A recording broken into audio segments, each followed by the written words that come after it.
Can you take $1,000 and make it into 10,000? Or better yet, can you take $10,000 and make it into 100,000? People all over the world do every single day. Are they just much more luckier than you and I? Are they able to do things that we can't? Absolutely not. It takes very simple strategies to make money. And in this video, I'm going to cover just a few. My name is Angel, El Gallito de la Sierra, aka Crypto Keeper. I do the research so that you don't have to, and let's jump right into it. I'm going to be saving a few strategies for a trip that I'm going to be taking, but if you really want to know the secrets to success, and I know success could be defined in many different ways, I'm going to spend 4 days of my life hiking to Upper Yosemite Falls. Look that up. Upper Yosemite Falls hiking trail. That's what it's called. It's Upper Yosemite Falls. It's the Yosemite National Park in California. I think it's in Modesto and Madera. I think it's Madera County. You can't miss it. It's one of the 7 wonders of the world, or one of the 10 wonders of the world. I go there every single year, and I have hiked Half Dome, I've hiked El Capitan, I've hiked mostly in the upper falls. There's Eagle Peak. Look it up. Yosemite National Park Upper Falls Trail. There's a trail from the valley floor all the way to the top. Upper Falls. It's just a majestic sight when water is flowing through that waterfall. But unfortunately, California is in a severe drought, so the water up there is just perfect for bathing and showering, and it's still cold, believe it or not, during that time. So each year I go up there, a bunch of men, my brothers go. Last year I took my son. He's a young man. He's 9. Well, he was 8 then. He's 9 now, and he's going to go again. He loved it so much. Listen, it is such an amazing experience. The conversations, the life experience, but it's not easy. And it's meant to not be easy. I've been working out for the last 2 months on a lot of squats, carrying weight on me, because I carry a 40 to 60 pound backpack to stay up there for 4 nights, or for 3 nights, 4 days. And the experience is unforgettable. The first time I ever made that trip was about 12 years ago, and it changed my life. So much so that I got addicted to traveling there over and over and over and over. And about 10 years ago, almost 11 years ago, I got baptized by my pastor up at that waterfall. And so it's very special for me. It's just a majestic place to be. The views are unforgettable. But what's really the experience that's unforgettable is getting to the top. So all I say sometimes to people is say, hey, if you're able to make it, I'll meet you at the top. And I think there's even a book called titled that, Meeting You at the Top, or Meet You at the Top, something like that. But anyhow, getting there at the top, it's not an easy thing. And many people that try don't make it. And they don't make it because it's a climb to get to the top. It's not a very, it's about 2.9 miles in total. And although it seems, well, 2.9 miles, piece of cake,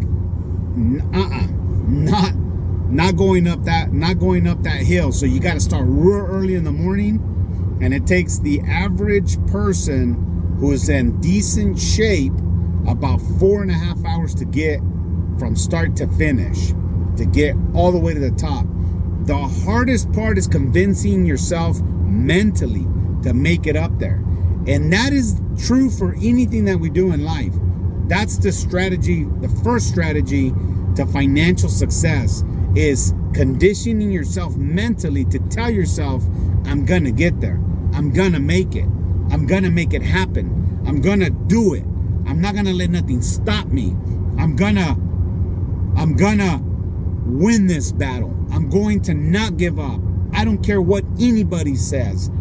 I have to convince myself to believe it so much to be true that I will be a millionaire, and it shall come to pass.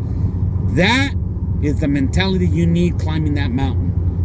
Nothing's gonna stop me. Even if my legs cramp up, I'm gonna take a longer break, but I'm gonna get up there even if it turns night on me. Even if I have to sleep on a rock, wake up the next morning and keep going. That is the attitude that one has to have to say, I'm not a quitter. Nothing's gonna stop me. If I sprain my ankle halfway up, I'm gonna take a couple of days, but I'm gonna sleep there until I get to that top. And once you're there, the feeling of accomplishment is incredible. So again, August 1st, 2nd, 3rd, and 4th, I'm gonna be up there. I'm gonna be wearing that hat I always wear. If you see me up there, it'd be great for you to come over to my campsite. There's a bridge on the waterfall that everybody has to cross in order for you to go swim. There's a bridge, you can't miss it. Upper Waterfalls, there's a bridge, a big wooden bridge. I'm gonna hang out there on Friday for a little while in the morning, and then I'm gonna hang out there on Saturday for a little while in the morning. If you catch me there, say hello. I hope you make it. I hope I see you up there, and then we can take it back, hang out at the campsite. It's really come prepared, sleeping bag. You know, do a little research about camping in the wild. You do have to get a permit in order to be up there. So I hope it all works out for you if you're up there. I'd love to take some selfies with you and post those on social media. It's incredible. It's an experience you'll never forget. And if you can make it happen, make it happen. All right.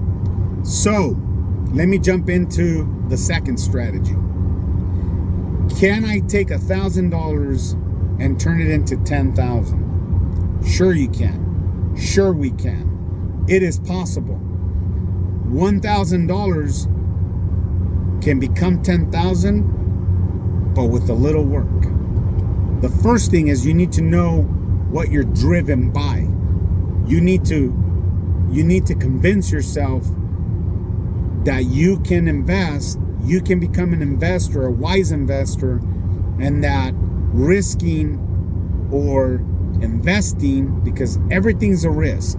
If I take $1,000 and I buy an old truck and I want to turn that truck into $3,000 profit, it's a risk. You got to know what you're doing. You got to know what kind of truck you're buying. You got to know what the marketplace is looking for in terms of classic trucks. And if you find the right one for a good price, you're to turn that profit right away. 5 years ago, friends that know me that I like buying old cars, but I don't buy them at full price. Let me tell you a quick little story of how I make my money, how I turn big gains with small investments. They don't come all the time, but when they do, I don't miss that opportunity. I had, at the time, about $4,000 or $5,000 to drop just on classic cars. Couldn't find anything. I really wasn't looking. All of a sudden, I get an opportunity. Within a short period of time, I bought a 1953 Chevy and a 1953 Ford, and I bought them, and I held on to them, and I bought each of them for $1,500 a piece. 5 years ago, $1,500 a piece. Months later, someone called me and said, "Hey, I have a 64 four-door Impala. Do you want it?" I said, "Yes." "How much?" They said $500. It's on non-op. I said, "Okay, good. You have a pink slip?" "Yes." "Okay, I'll be there at your door within 2 hours. I can take the car." In exactly 2 hours, I was there. I looked at the car. I said, "Fine, here's the $500. Sign over the pink slip." I went straight to DMV. I paid about another $600 in penalties because it wasn't kept up. But that's okay. All in all, I was just a little over $1,000. All of those vehicles, the 2 pair of trucks, about, I think 3 years ago, I sold them for $6,800 cash for both of them. I sold them as a pair. Now, I didn't do anything to them other than pay the DMV fees, which were nominal each year. And so I say this because between the Chevy Impala, which I sold to a rapper from LA who was in the music business, he flew back from Europe because he wanted this specific car. I don't know why he wanted this specific car, but I took pictures, I showed it. But here's the thing with classic cars. Those kinds of cars have a marketplace for people who have emotional ties to specific vehicles like that. This rapper that called me from Europe, at first I thought it was like a hoax. And it turned out to be all legit. He said, please hold it. I'm going to wire you some money. Do not sell it to anyone else. It is important that you hold it for me for 1 week. I said, look, I don't hold any cars. You want this car? I don't want your money right now. You need to show up. First come, first serve. That's the way I operate. I don't care if you're the president of the United States and you call me and you're asking me to hold you a car. I ain't holding nothing. Show up. Show up with the money and it's yours. So the guy literally called me the next morning, said he was on a flight from Europe back to LA, from LAX to Fresno. He was going to meet with somebody in Fresno. I said, it's all good, brother. Do what you want. But if you're not here by the time you're saying you're here, I'm selling the car to the next person. Long story short, the guy showed up. He showed up in a big flatbed with a trailer, and he was there with the cash. Cashier's check. I don't take cash. Cashier's check made out to my name, $5,000. So between the 2 trucks and that Chevy, $10,000. I turned a $10,000 profit from my original investment of $1,500 per truck times 2, that's $3,000 and $1,100. I turned $4,000 into a $10,000 return without doing much other than picking up these vehicles, taking them to my ranch. So there is money to be made almost in any industry. You just need to understand the marketplace. If it's valuable to the marketplace, whether it's a human equity, talent, or a tangible asset, such as a car, coins, jewelry, almost anything you can turn a profit into. Now, of course, it's not easy work. It takes work. It takes investment. It takes risk. All of those could have been risky investments for me, but I didn't think they were. And I had to wait. I had to wait until the market was favorable for me. And so I had to sit on these vehicles for a number of years. Generally, when I buy vehicles is around this kind of market. When people are hurting, unfortunately, people are willing to discount. Right now, wait about 3 more months. All those, look at it. Look at the non-fungible tokens. Bored Apes is a very popular one. There are other types of non-fungible tokens, NFTs. They're all being sold on a discount. Some NFTs that back in May were for $300,000, $180,000. They're being sold for $60K. Big $180,000 watches. All of those are being discounted. And if you wait about 3 more months, you'll get them at pennies on a dollar. Because people need cash. People have to have cash right now to stay afloat. So when these conditions create those types of economies for assets, you are there. If you are liquid, if you have cash, that's when you can turn 1,000 to 10,000, 10,000 to 100,000. I mean, that's simple. You can 10x your money. Very simple. So again, what strategy should you use? Understand the market, know the marketplace. In other words, if you're going to be into old cars, have a presence for being a good dealer and for being the person to come to when you have those kinds of assets. Now, I don't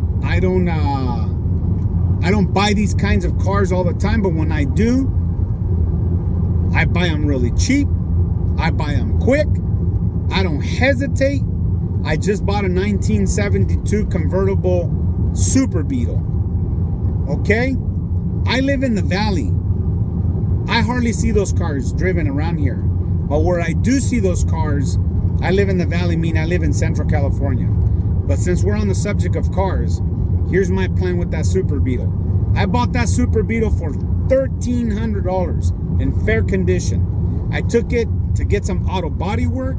I'm gonna leave it in top-notch condition. I'm talking, I'm gonna drop some money on it. I'm gonna probably invest a total amount of about $5,000 to leave it running, to leave it clean, everything brand new. I just redone the seats, and I'm gonna take this car one day to the Bay Area.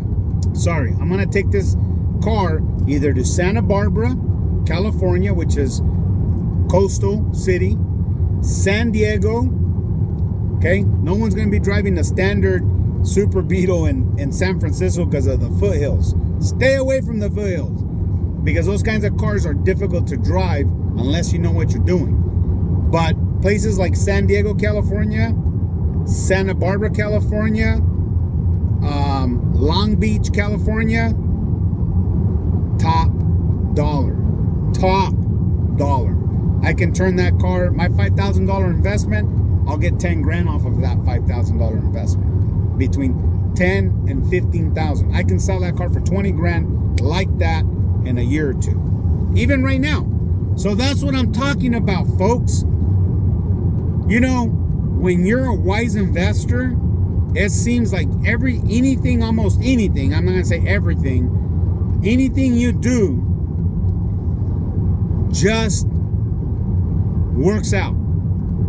I have never lost money on an old classic car. Now, I don't go out there and buy anything. I buy things that are very difficult to find. 1972 Super Beetles, made in Germany. It still has all its original paperwork. Was made in Germany at a factory there, brought to the United States. Even the VIN number is a 4-digit number. Amazing, amazing find. It is vehicles like that, finds like that turn you a huge profit. And I guarantee you there's a buyer for that already waiting for me in San Diego. I'm gonna take that car, I'm gonna post out, probably even in Santa Barbara, because I like Santa Barbara. And Santa Barbara, I'll just go to, Santa Barbara is a great place for cars like this, and there's a lot of money there. So you gotta be smart, you gotta know how to do it. You got to research, you got to think, you got to say, okay, there's only a small fraction of buyers that are going to buy Super Beetles, even much more smaller for those who want convertibles. So where do you go? You go where people live in an area where the weather is stagnant. Santa Barbara, 70s all year long, beautiful, cool weather. You can drop the top on that thing, a lot of old money. There are a lot of European people that live over there. You see how I think? Right? German car, Santa Barbara, perfect weather. I want to show off and style my nice little Super Beetle. That person who gets emotionally touched to a car like that is going to pay top money because they have it. Remember, many videos ago I said, hey, there are some people that are willing to buy a Snicker for $5 and pay the $5. The same Snicker, I'm talking about a Snicker bar, the chocolate bar with peanuts in it.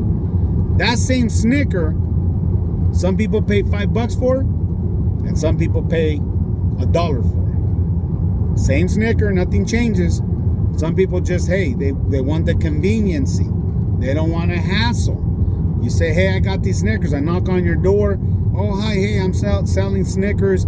I want to raise money for my football team, and it saves you a trip to the store. Are you craving a Snicker right now, ma'am or sir? Sure. How much? $5. Oh, all right, I'll take one. Boom. Somebody paid $5 for a Snicker. Some people will say, no, thank you, move on to the next house. Let the next person pay $5. I pay $1. I go to the store and grab a big box of them, where I can pay $1 for each Snicker, and I buy 20. Okay, enough of that. Strategy number 2. Look for opportunity. When opportunity is there, take it. Don't hesitate. Take it. There is a lot of opportunity right now in cryptocurrencies, and a lot of people are not taking it. There are a ton of opportunities in cryptocurrencies. You just have to be smart. You have to be wise. You have to know what you're getting into. You have to read. You have to research. You have to investigate. And then, based on all of that, make your decision. But don't wait too long.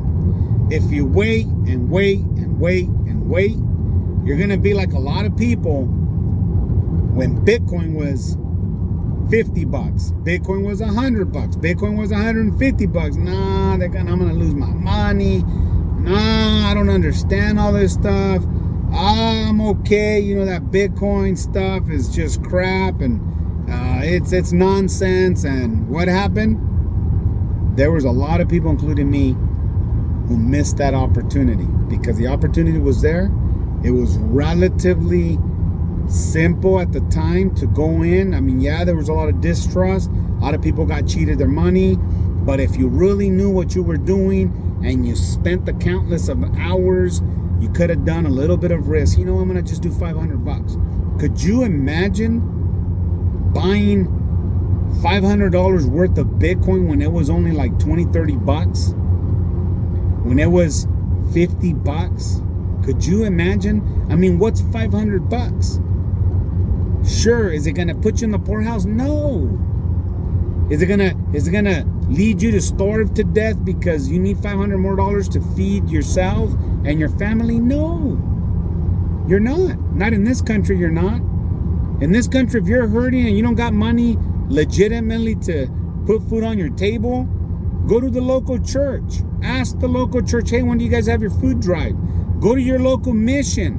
Every city, county, neighborhood that I know of has these kinds of places where you can get a bag of grocery store. It might not be what you want, but it'll get you fed. It'll put you through a couple of months. You'll get some food. There'll be some things in there that, might not be the most nutritionist or nutritional. Nonetheless, you won't starve to death. So small risks like that, I think, have a great opportunity for rewards. So anyhow, I just wanted to share a few. I want to save the rest for the camping trip. When we're there, the whole trip has life lessons I just can't teach over the YouTube. It's better for you to be there. It's better for us to talk.